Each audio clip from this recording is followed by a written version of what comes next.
முதலமைச்சர் C Joseph பிச்சி அவர்கள் அறிவித்த மிக முக்கியமான தகவல், அதாவது பால் கொள்முதல் விலை லிட்டருக்கு ரூபாய் 3 உயர்வு. தமிழகத்தில் அரசு பொதுத்துறை நிறுவனமான ஆவின் ஒவ்வொரு மாவட்டங்களிலும் பால் கூட்டுறவு சங்கங்கள் மூலம் பால் கொள்முதல் செய்து வருகிறது. ஆரம்ப காலங்களில் பெரும்பாலான விவசாயிகள் இந்த பால் கூட்டுறவு சங்கங்களுக்கு சென்று பால் விற்பனை செய்து வந்தன.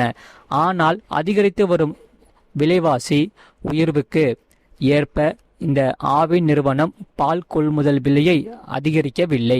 இதனால் ஆவினுக்கு பால் வழங்குவதற்கு தயக்கம் காட்டி வந்தன. இதில் தனியார் நிறுவனங்களுக்கு விவசாயிகள் பால் விற்பனை செய்து வருகின்றன. ஆவின் நிறுவனம் சராசரியாக 1 லிட்டர் பாலை 34க்கு கொள்முதல் செய்கிறது. அதே நேரத்தில் தனியார் நிறுவனங்கள் 1 லிட்டர் பாலை 50 ரூபாய் வரை விலை கொடுத்து வருகின்றன. முழு வீடியோ லிங்க் கீழே இருக்கு, அதை கிளிக் பண்ணி பாருங்க. மறக்காம லைக் பண்ணிக்கோங்க.